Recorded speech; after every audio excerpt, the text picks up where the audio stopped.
evening. I'm Virginia Amos. It is Thursday, May 13th, and we are into our fourth night of interviews with all of the city council candidates who are running in the June Democratic primary.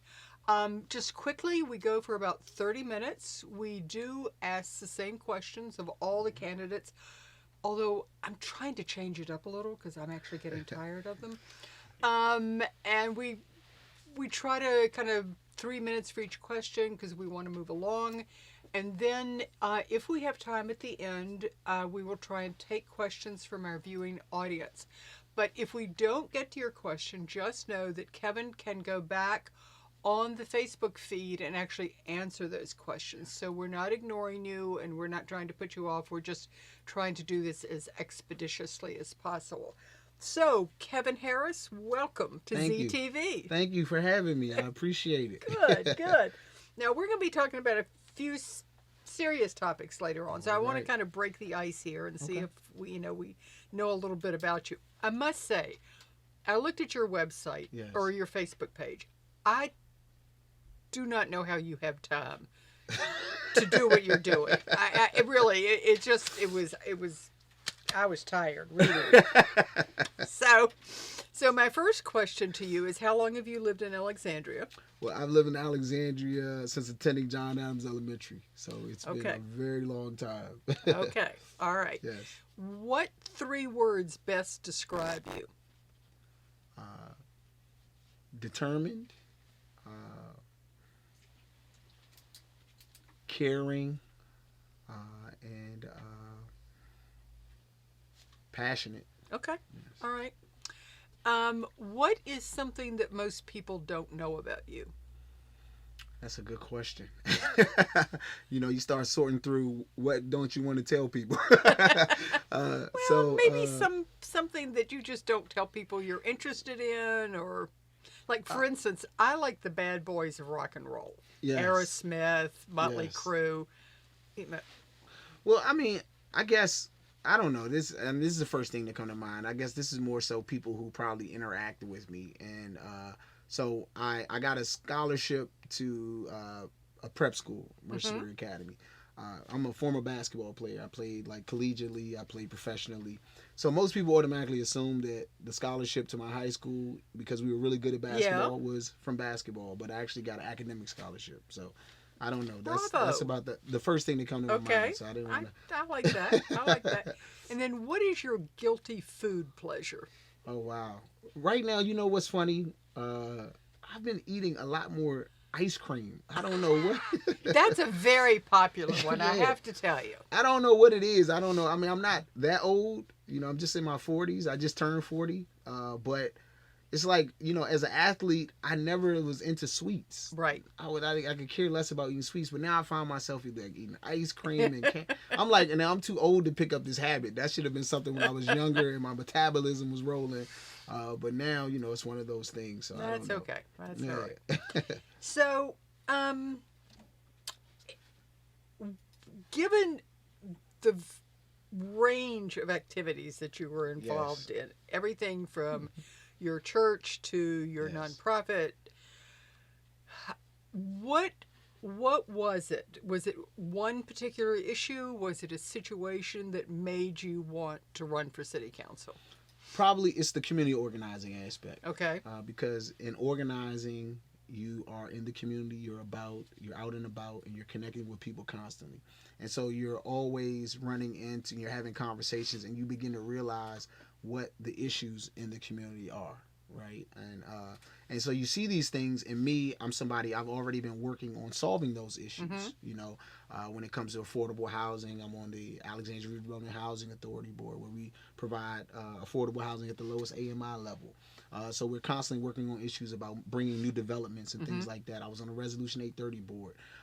Also helping get the residents' voices reflected, because in the community where I live at Alexandria Redevelopment Housing Authority, many of the voices were underrepresented in the city. In fact, it was like the politicians didn't even really know we existed when they were going and campaigning. We held a forum at the election last year, 3 years ago, during the city council thing, and we asked the candidates, how many of you guys actually canvassed in our community? And I think we had like one person. So it just showed a lack of like concern for the voices and even the power and of the residents. And so things like that got me interested in running for council to make sure that everybody's voices are represented, and we take care of people taking care of us. So I've organized with like the firefighters and the metro workers. So it's that community organizing background that really has got me moving and made me want to propel me to want to run for council. Okay, and in canvassing, what has come up as a hot button issue for the people you've been talking to? Well, one thing is flooding has come up a ton of times, right? So flooding is something that constantly comes up because when you're in certain neighborhoods, Delray, certain parts of Old Town, you're going to hear about flooding, right? Also, equity in terms of representation, positions within, like, even in terms of our makeup of how our city is made up of like boards and commissions. So you hear about people wanting to have more representation, having a voice, talking to residents, and they're like, man, I would like communities of color, you know. They're like, I would love to serve on a board and commission, but it's like how to go about it is completely, they're disconnected from it. They don't know what they need to do, where they need to search. And so I just think we need to bridge those gaps and bring people, especially in underrepresented communities, bring them closer to the city services and make sure that their voices are reflected in their concerns. So actually going back to the flooding issue, because that is one of our primary questions. The city received a large grant from the American Rescue Plan this month, or it was announced in March. They're receiving money this May, they'll get it next May, and you have to use it by 2024. And it's part of that can be used for issues like water, sewer, and broadband. And so the question is, are you in favor of taking a substantial chunk of that money and putting it towards the stormwater issues that have affected so many of our people? I absolutely am. Because I think that my whole campaign is predicated upon equity. And I think that speaks to equity and also concern for people, prioritizing people. I think flooding has affected the quality of life of so many Alexandrians. And, you know, a lot of times we speak lightly of the situation. You know, you hear people say, oh, we kicked the can down the road. And it's like, that's a nice way of saying that. But if you've lived through one of those, I mean, I live in Delray. So if you've lived through one of those. It's not a funny situation. No, that's what I'm saying. It's like, it's bigger than kicking a can down the road. Absolutely. It's much, like, that's saying it lightly. Like, so it's something that we have to address. You know, people shouldn't have to, every time they hear about rain, get nervous. And it affects your mental health. It affects your pockets because you're having to, you know, pay for the damages, especially during COVID times like this. You don't need any additional economic hardships, at your door. You don't. So we have to make sure that we devote an adequate amount of those funds to take care of that issue, because it's been enough times. I want to come back to the thing about people being on boards, but we'll come back to that in just a minute. So the other, at least for some people, another huge hot button issue is the Seminary Road issue. And basically, I have asked everybody, would you be in favor of reversing it? Would you keep it the way it is? Or would you be in favor of making some modifications? Okay. So in reference to the Seminary Road diet, right, one thing it is showing is that we've already violated the number one rule of being elected officials, right? That's listening. So you have safety is a really important issue, but you've had so many people who were speaking against it. Even the people who we commissioned on these boards and commissions, like transportation, speaking out against it. And so it's something that I wouldn't have done in the first place, but I feel like at this point it would be fiscally irresponsible for us to try to go and reverse it, right? Okay. And the reason why I say that, it's like almost like you build a house, right? I build not a house. Let's say I build a garage, right? And I spend all this money to build this garage, and then I look at it and I go, man, it doesn't look right. Oh, and not even the car doesn't fit, but I just don't like it. I don't like it. Yeah. You know, and then I'm saying, you know what? I'm going to tear the garage down. Now, unless I'm an individual with an unlimited amount of funds, which our city is not, because it's basically we get our funding from taxes and things like that, and which no one is in favor of raising taxes. In fact, we're going to be lowering property taxes after the new budget that they came up with and was approved. And so it just doesn't make sense. As a homeowner, I wouldn't do that, right? As a person who's doing, I wouldn't say, oh, let me just tear it right back down. And so I think it's one of those things that you sometimes you live with, and until it becomes so egregious that you say, no, it's creating way too many problems, and spending money on it is worth it. But I think there's so many other things that we could be using the money towards, with these road diets. I mean, when I always talk about all the other diets that I'm more concerned with, right? Like our students, 61% of them are on on free and reduced lunch, right? They're dealing with like a nutrition diet in terms of getting the adequate amount of food and things that they need.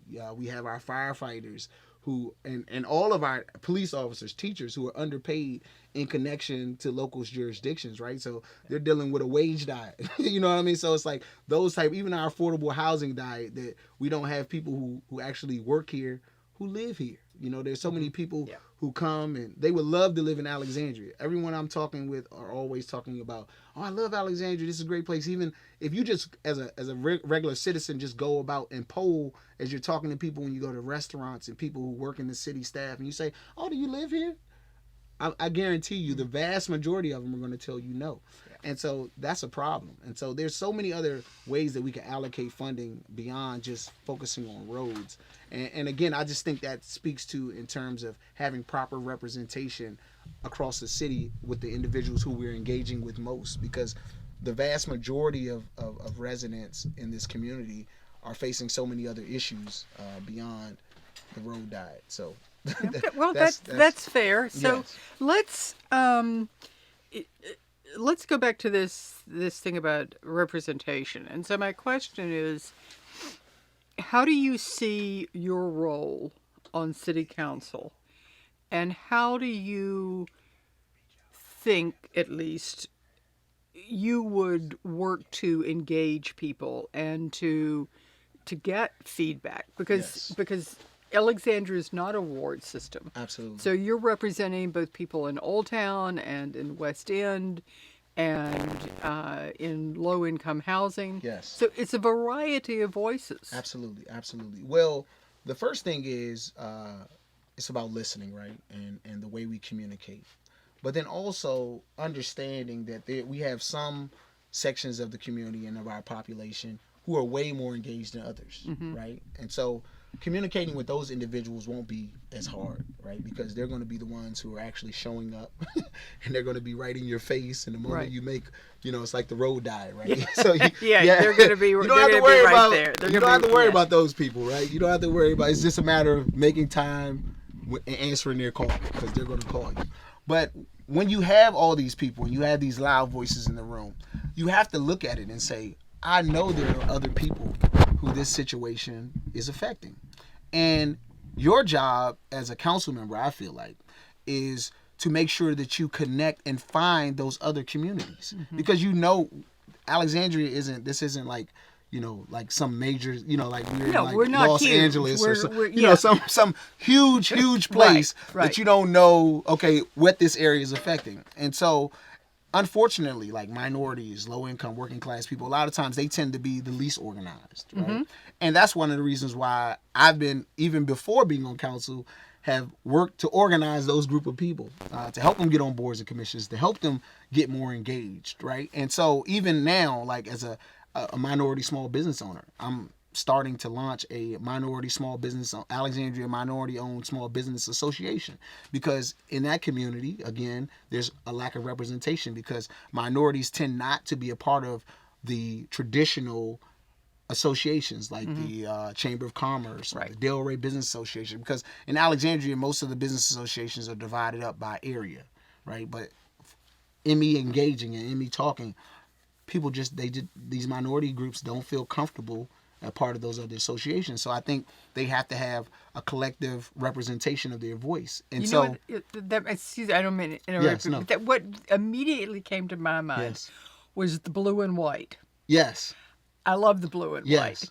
And, they announced that they were closing. Yes. And the public outcry was just Absolutely. like, you can't do that. Absolutely. And from the interview that actually ZTV did, what my kind of takeaway is that the owner felt very alone, and he didn't know how to get help and Absolutely. didn't know where to go. And Absolutely. so that's exactly what you're talking about. Absolutely. Absolutely. And so it's our job as council people to, when we find out a group that's their voice is underrepresented, connected with them, and if they're disorganized, help organize them, and work with them to do that. Because when you think about it, this whole time while we're trying to get elected, everything is predicated upon engagement. So, and we all are busy, right? Oh, Everyone has are. 1,000 things going on, but somehow we find a way to connect with people. So Plus, it's you've like got 5 daughters. That's four. Okay. One, you've brought one more. We'll put your wife in. You brought me one extra. It makes the 5 women in your life. Yeah, absolutely. Yeah, no. So I always tell people, with five women in my house, I'm a good listener. Yeah. So I don't have a problem listening and responding promptly.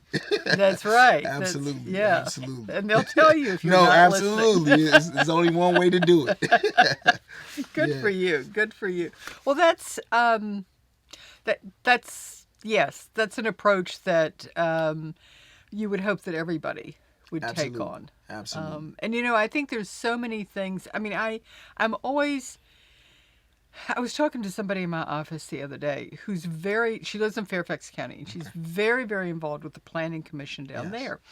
But her husband travels the seminary corridor to go to work. Yes.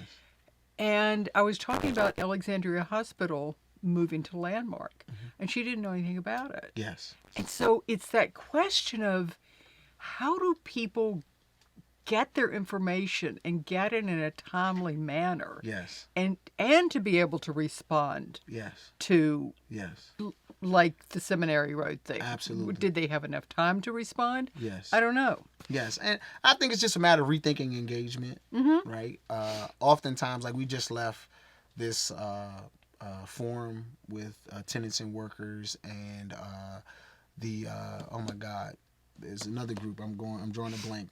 Charge it to my mind. That's not to my okay. heart. You're entitled. Yes, You're entitled. but yeah, so they had and they were talking about services, health services, right? And they were talking about how to get the residents in that community more connected to the health department. And one of the things that we dealt with, I'm the president for the RHR Citywide Resident Association. I'm also a commissioner there. One of the things that we did during COVID is bringing the services to the people. And that's what I think the same thing we need to do in terms of engagement. Engagement is not like, there were all these services available to residents during COVID. We could have just put it on our website and said, okay, take advantage of it. Right. Scour our website and find what's for you. And where would that leave it? People who do not have access to broadband or good internet access, that leaves them out, right? People who don't have computers, maybe don't have phones. But we had to go a step further, right? We put flyers on doors, we knocked doors. We also brung the services to them, like the residents in Ladre. We gave COVID vaccines in the building, right, to these seniors. We had town hall meetings over the phone conference calls. So it's about taking that extra step, as an individual, because that's what love calls for. That's what, when you care, that's what you do. It's going to call you to make an extra sacrifice to make sure that you're connecting and you're helping people the out. agape love. Yeah, absolutely. Yeah. That's where the minister part of me comes in, right? and as you're talking, I'm thinking it's not so much engagement as it needs to be outgagement. That's a good, because you need to be going out. Absolutely. It's just like church, right? We could just have services in the building and hope you come, but we're going to go out and we're going to connect so that we can share our message and help you out in whatever capacity, whatever it is that we are offering that can help you. we want to meet you where you are, and that's what I think we have to do as a city. And you learn a lot that way. Absolutely. You learn a lot. Absolutely. You start really understanding what's going on in the community as opposed to just hearing from one or two people about the issue. Right. And the people that live in your neighborhood. Absolutely. Yeah. Absolutely. And so, speaking of neighborhoods, and another hot button is the idea of co-housing on school grounds. Yes. I think it's gotten a really bad rap. Yes. And I kind of know what the genesis of it was, but is it something that you would just like to explore, or? Yes. Well, you have to understand the city, right? We've lost 90% of the affordable housing in our city. I mean, that's a crisis. That's a pandemic, right? That is something that's this wild. So, with that, you have parents who are talking about, my kids will never live in this city if I don't give them a house, right? Also, what that has done is also created gentrification, because with that, affordable housing has gone a lot of communities of color, right? It's pushed them away from access to job opportunities. It's pushed them away from transit, because if you move out, where's everyone going? Out to Woodbridge, where it's more affordable. There's no metro station to Woodbridge. So now, if I don't have a car, how do I get to my job, right? So that puts me in a very vulnerable situation, in a bad situation. And so for us not to explore every single option there is irresponsible. You can't take anything off the table. You have to look at every single thing. I'm an individual. I went to a boarding school, went to Mercersburg Academy, right? And so being there, we had teachers live on the campus. It was actually better, because I think you were connected. You were right there amongst our teachers. So I think about co-locating. I mean, you have to think about, well, maybe we talk about who stays there, because everyone's talking about the safety. I'm like, I'm not worried about, the teachers causing, or even firefighters, or even policemen causing problems. Right. You know what I mean? That's not who I'm worried about, it being a dangerous situation. But in fact, it helps, because it's going to keep our employees, keep people here, as opposed to moving, because that's an even bigger expenditure that we have to think about when we're losing teachers, when we're losing firefighters, when we're losing all these city employees, because they have to take such a long commute to get here. So. Right. So, my producers in the background, do we have any questions for Kevin? Doesn't look like it. A lot of people just a couple, agreeing about white and blue and talking about your daughters. Okay. Excellent. Well, that's what I'm known as. I'm all my daughter's friends. They, you're a Moore's dad. So I'm used to it. It's okay. Well, the great thing about ZTV is that this program will just kind of run on a loop. Okay. So somebody can tune in at 11 o'clock tonight, and there you are. No, absolutely. So you're gonna be going here for about 24 hours. I appreciate it. That's awesome. Yeah, it's really it's been great. I personally have learned so much. And today I was on a Zoom meeting with somebody who I know has been tuning in, and he said, "So Virginia, have you decided who you're voting for?" I said, "No, I haven't interviewed everybody yet," because it's been really terrific to kind of one-on-one and to get a sense of people. The engagement is good. It's good to connect. That's one of the things I'm enjoying most about campaigning. It has expanded even my network of individuals, because there's people that I'm running into, and I'm like, man, you could help with this thing that I've been trying to do. So it's always good to engage and talk to everybody and get to know even my fellow candidates. Because regardless of how this thing turns out, we're still all going to have to work together, whether I'm on council or not. If we're going to get things done for the city, we have to all connect and work together. Now, what part of the city do you live in? I live in North Old Town. Okay. Yes, absolutely. Right. So I'm about 2 blocks from the water, about 3 or 4 blocks from City Hall. So, okay. Yes. All right. Well, we have a number of candidates from the West End this year. Yes. And a couple from North Old Town. So, things are spreading out a little. That's nice. Yeah. And I'm fortunate enough to understand what it's like in all parts of the city, right? Because when I went to John Adams, I lived in Southern Tower. So that was in the West End. So I know what that experience is like, having to walk across that bridge that goes over. I used to have to walk to Hammond to go play basketball and practice. You have to go over the bridge, and the lack of sidewalks and all that kind of thing in some of the communities. But then now living on North Old Town, which is a different experience altogether. So, I can relate. Good. Well, I want to thank you for being here, and I want to thank you for actually stepping up to run for city council. It's that. not an easy thing. It's time consuming. It is. It's wearing on the body, Yes. the mind, and it involves your family. No, it does. It does. I always equate it to a labor of love. Well, it is. It is. So, as we wrap up here, is there anything you would like to say to our viewing audience? No, I just would love for everybody to check out my information on voteforkevinharris.com. I'm just an individual. I believe that communities work better when everyone has a seat at the table and we take care of people who are taking care of us. And the biggest thing is, for me, supporting me is about, I'm not an individual who's, my whole campaign is predicated upon equity, but it's not something that I was waiting to do once I become a council member. Mm-hmm. Equity is something I've already been building. And so supporting me is just allowing me to do this thing more efficiently and on a larger scale. So I would love to have everyone's support. Well, my feeling is even if you don't make it to city council, we'll be seeing you around. Absolutely, absolutely, absolutely. Good. Well, thank you, everybody. We will be here again tomorrow night at 8 o'clock with Aaliyah Gaskins, and then who will be in the studio, and then at 8:30, I believe we will be zooming. We may be zooming, really, at the rate I'm going. We'll be zooming at 8:30 with Kanik Aguirre. So please tune in. Get your questions ready. And as always, we thank our producer, David McClure, our intern, Eli Wilcox, and our publisher, Mary Wadlin, without whom this would not be possible. So good night, everybody. We'll see you tomorrow.